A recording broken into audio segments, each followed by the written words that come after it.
देख रहे हैं हर चीज़। संदीप गर्ग जी हैं जिन्होंने सारे पूरा रूम बंद करके मारा गया। उसके बाद काफ़ी कड़क मेहनत के सबने करा, सब भाई पहुंच गए। मैं वीडियो लाइव हो गया था उस टाइम, फेसबुक लाइव मेरा देख के काफ़ी समाज सेवी संस्थाएँ और काफ़ी लोग, हमारे विधायक जी भी मौके पे आए थे, मुनीश भैया आए थे, और आपने जो भी समाज सेवी संस्थाएँ थी हमारे साथ जुड़ गए। उसी टाइम मतलब 10 मिनट के अंदर करीब 200 लोग, कॉलोनी से लोग हमारे पहुँचे। उसके दबाव में एसीपी आए। एसीपी ने हमें आश्वासन दिया कि 5 बजे तक आपकी एफआईआर लिख दी जाएगी, पुलिस वालों को बर्खास्त कर दिया जाएगा। एमआर कटवा लाया, मैं सब कुछ करवाया।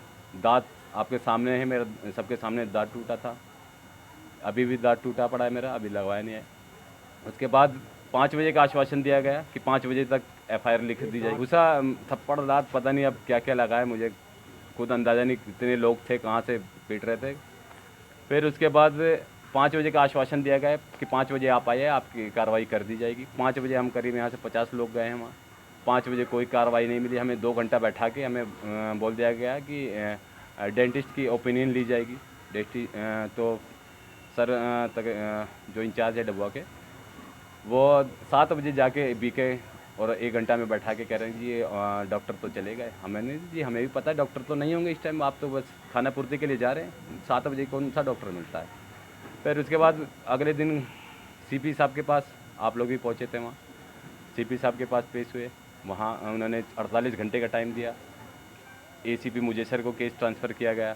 उन्होंने खाना पूर्ति के लिए 3 धाराएँ उनके पास लगा दी। 24 उन्होंने मुझे शाम 7 बजे का टाइम दिया था कि 7 बजे हम 4 घंटे में कार्रवाई करके दे रहे हैं। तो उन्होंने खाना पूर्ति के लिए अपनी कार्रवाई पूरी करी और उनके खिलाफ़ एफआईआर किया, जिसमें धारा 34, 323 और 325 लगाया, जिसमें मेरा दांत टूटने का कोई जिक्र नहीं है। लेडीज़ों से छेड़खानी, बदतमीजी है, वो कोई जिक्र नहीं है। इन्होंने बस अपनी तरफ से खाना पूर्ति कर दी है और ना कोई अरेस्ट हुआ, ना कोई गिरफ्तारी। हमें, आपको भी पता होगा या हमें भी, अभी तक तो कोई इन्फॉर्मेशन नहीं है कि हाँ भाई उन्हें कौन से कोर्ट में पेश किया गया या कौन सी जेल में भेजा गया उन्हें। इसमें ग्रीस है, रोहतास है, बलवान है और एक जनक जी हैं। 2 स्टार, एक इसमें 2 स्टार है और बाकी एक 1 स्टार है, बाकी कांस्टेबल है जी हैं, ये 2 स्टार हैं और दिनेश जी 1 स्टार है और बलवान है। ये सब बाउंसर बन रहे थे उस दिन, मैंने ऑन वीडियो भी मेरे पास रिकॉर्ड है इनका। हो गया ना।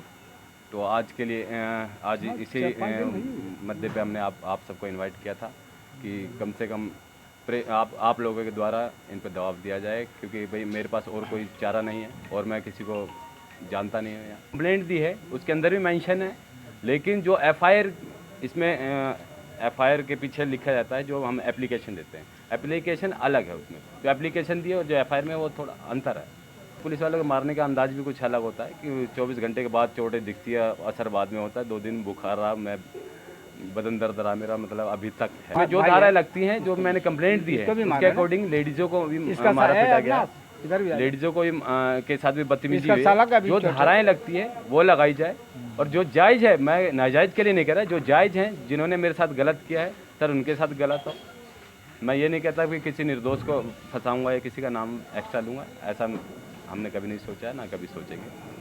सबसे पहले मैं अपने यहाँ आए हुए सभी पत्रकार साथियों का हाथ जोड़कर धन्यवाद करूँगा कि आप लोग हमारी बात को पूरे समाज में, पूरे देश में पहुँचाने का काम करते हैं। इसके लिए मैं बड़ा तहे दिल से धन्यवाद करूँगा सभी साथियों का। जैसा कि हमारे साथी विनय जी बिहार के पटना के रहने वाले हैं और पिछले 30 साल से यहाँ पर रह रहे हैं और यहाँ रहते हुए सनातन शिव जो धर्म का शिव मंदिर है हमारा, उसके प्रधान भी हैं। ये एक सामाजिक आदमी है और बड़ा दुख है मुझे इस बात का कि एक प्रवासी समाज का बाहर से जो व्यक्ति आके यहाँ पर रह रहा है, रोजी रोटी जुटा रहा है, यहाँ के पूरे हरियाणा के विकास में अपना योगदान निभा रहा है, वो कहीं ना कहीं सुरक्षा और सम्मान पाने में अभी असमर्थ यहाँ पर रह रहा है। जैसा कि इनके साथ हुआ अभी डबुआ थाने के अंदर हुआ, ये बहुत ही दुखदाई है। जहाँ पर जो हमारे पुलिस आयुक्त जी हैं विकास अरोड़ा जी, जिनके नेतृत्व में आए दिन हम ये सुनते हैं कि भाई किसी ने गोली चलाई 24 घंटे में अरेस्ट हुआ, किसी ने कहीं हथौड़ा बजाया वो 24 घंटे में अरेस्ट हुआ।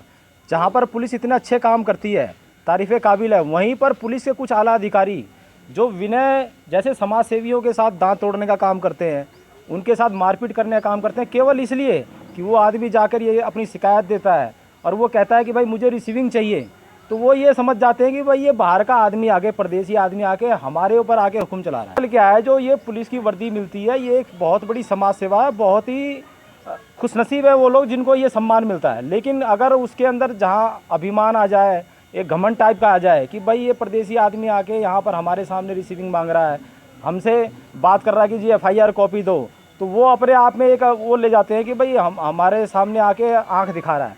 तो वो चीज़ उनको नहीं समझनी चाहिए। और जिन लोगों ने, चाहे उसमें पुलिस वाला 1 हो, 2 हो, चाहे 6 हो, मेरी यहाँ के आला अधिकारियों से निवेदन है कि जैसे बदमाशों पे कार्रवाई होती है, वैसे उन लोगों पे भी सख्त कार्रवाई होनी चाहिए, ताकि समाज को एक मैसेज जाए कि भाई अगर हमारे अधिकारी भी अगर इस चीज़ में लिप्त होंगे तो हम उस पर भी सख्त से सख्त कानूनी कार्रवाई करवाएंगे। कहीं ना कहीं इसके अंदर पुलिस ने पहले कई बार अभियान चलाया था कि भाई पुलिस और पब्लिक के अंदर एक मित्रता होनी चाहिए। रोड सेफ्टी जैसे कार्यक्रम हुए जिसमें आम जनता और पब्लिक आपस में मिलकर काम करती थी। तो इसमें भी कहीं ना कहीं ये हुआ कि सामाजिक लोग में और पुलिस के बीच में कहीं ना कहीं एक नेतृत्व की कमी रही है। और हमारी ये सोच है कि अगर इन पर जो कार्रवाई जो विनय जी के साथ हमारे साथ हुआ है, ये हादसा दूसरा ना हो। हालांकि ये हादसे आए दिन हो रहे हैं हमारे फरीदाबाद के अंदर, दूसरा ना हो, तो उसके लिए हम ये चाहेंगे कि सख्त से सख्त कानूनी कार्रवाई हो। अगर ये कार्रवाई जल्दी नहीं होती है तो हम लोग सड़क पर उतरेंगे और आंदोलन करेंगे। बड़ा दुखदाई है इस बात का। दरअसल क्या, ऊपर जो शीर्ष नेतृत्व है, जो ऊपर के अधिकारी हैं, उनसे हमें बड़ी उम्मीद है कि वो हमारी इस चीज़ को सुनेंगे और हमें पूरा सम्मान देंगे। पाठक जी हैं, पाठक जी अगर ना होते तो FIR दर्ज ना होती, वो भी साथ गए थे इनके। लेकिन कहीं ना कहीं इनके अपने लिंक भी होते हैं जो काम आते हैं। अगर ये रुक रहे, अरेस्ट नहीं हो रहे हैं, तो उस अरेस्टिंग के लिए ही हम लोग आंदोलन करेंगे। CP साहब के मुलाजिमों ने एक धारा इतनी छोटी लगाई हुई है। अगर यही केस पब्लिक की तरफ से अगर उनके पास दो ग्रुपों की तरफ से जाता तो भी क्या वो यही धारा लगाते? जिस तरीके से उन्होंने बचाव करा है, पुलिस प्रशासन ने अपने साथियों का बचाव करा है, ये बेहद निंदनीय है। और प्रतिदिन आप लोग देख रहे होंगे कि हथौड़े के कभी रोडों पे चल रहे हैं, उसमें बचाव किया जाता है। कल एक महिला के साथ में खड़ा हुआ था जिसका स्कल पूरा तोड़ा हुआ है, पूरे उसमें 307 नहीं लगा रहे थे उसके ऊपर, बड़ी मुश्किल से दबाव लगवा के, और रात को जाकर डिक्लेयर हुआ।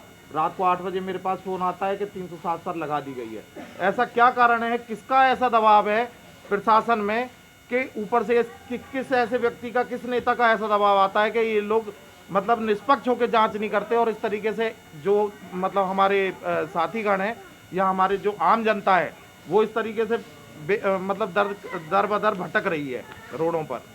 न्याय कहीं नहीं है।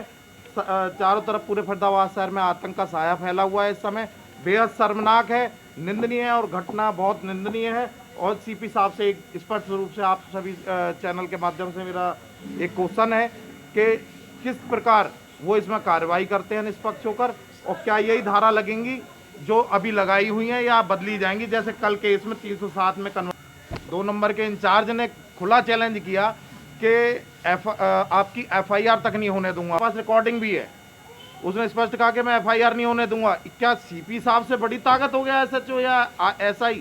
इतनी बड़ी ताकत बन के घूम रहे हैं, इसका मतलब तो पुलिस वाले गुंडे बन गए पूरे फरीदाबाद शहर में। प्रशासन को आपने मतलब गुंडा तत्व बना दिया इन नेताओं ने। कहीं ना कहीं शर्मनाक है ये। और तब जाके हल्ला किया मैंने वहाँ पे, हंगामा होने के बाद जब महिलाओं ने सबने हल्ला किया, तभी SHO साहब आते हैं कोतवाली से एक नंबर से, और अंदर बुलाया जाता है मुझे। कहते हैं सर आप ये हल्ला गुल्ला बंद कराओ, एक 307 लगाई जाएगी। और शाम तक उसका रिजल्ट आया। लेकिन अगर इसी तरीके से अगर जनता को न्याय मिलने की इतनी देरी लगेगी, फिर तो होलिया जनता का काम जनता कमाने जाएगी या रोडों पे लड़ेगी वो। इतना घेराव के बाद ACP साहब जो काम किया, उसके बाद हम लोग चले गए इन CP साहब के पास। CP साहब कुछ आश्वासन दिए, और मैं सुना भी कि कुछ बहुत अच्छे आदमी हैं। उसके बाद आश्वासन के बाद 4 घंटा के बाद वो मुझे सर ASP कुछ कहे कि हम 4 घंटा के बाद FIR करा दूंगा। फिर जब हम परसों मिलने गए तो कहीं देखे 4 घंटा के बाद मैं तो करा दिया। हम कि केस के तो आप चाट के बहुत बढ़िया काम किए कि FIR तो करा दिए, लेकिन केस को आप चाट के रख गए। कैसे? हम कहा नहीं, इसका दांत का जिक्र है, नॉर्मल लक्का धुक्की का जिक्र है, कोई बढ़िया ये नहीं है कि तुम सारे पुलिस वालों मिल करके पीटे हो, दांत टूटा है, इसका कोई जिक्र तुमने नहीं किया है डायरेक्टली उनको। जबकि उसी समय उनके कुछ पुलिस वाले आए और सारे गछ लिए, उनके अथी में सारे गछ लिए कि जी सारे थाने वाले थे। बिना हम लोग ले जाए वो अपना सारे गछ लिए उनके स्टाफ। ना ना कैमरा गछ नहीं रहा है। लेकिन कैमरा सीपी कह साहब खराब। पूछे स्टाफ से, उन्होंने कहा कैमरा ये मुझे सर एसपी हमको पूछे कि भाई आप तो गलत किए हो कि कैमरा ले गए हो। हम कि ये आपका कोर्ट का आदेश है कि आपका कैमरा फैल रहे है, आज तब भी हम मारे जाएं वहाँ हम कैमरा वीडियो नहीं बनावें। इसके लिए कैमरा क्या है, आपको तो 1 लाख हम चढ़ के गाड़ी दिया, क्यों नहीं हम करेंगे? जब मरता क्या नहीं करता, हम वहाँ लड़ाई लेंगे, सब चीज़ करेंगे। इसके बावजूद भी अगर ये कार्रवाई आगे नहीं बढ़ा तो यहाँ से हम लोग आगे बढ़ते रहेंगे, कोर्ट भी जाएंगे, प्रधानमंत्री तक घेराव करेंगे, हम लोग बैठने वाले नहीं। खबरों की विस्तार से जानकारी के लिए सब्सक्राइब करें हमारा चैनल और क्लिक करें बेल आइकन पर ताकि कोई भी खबर आपसे अछूती ना रह सके।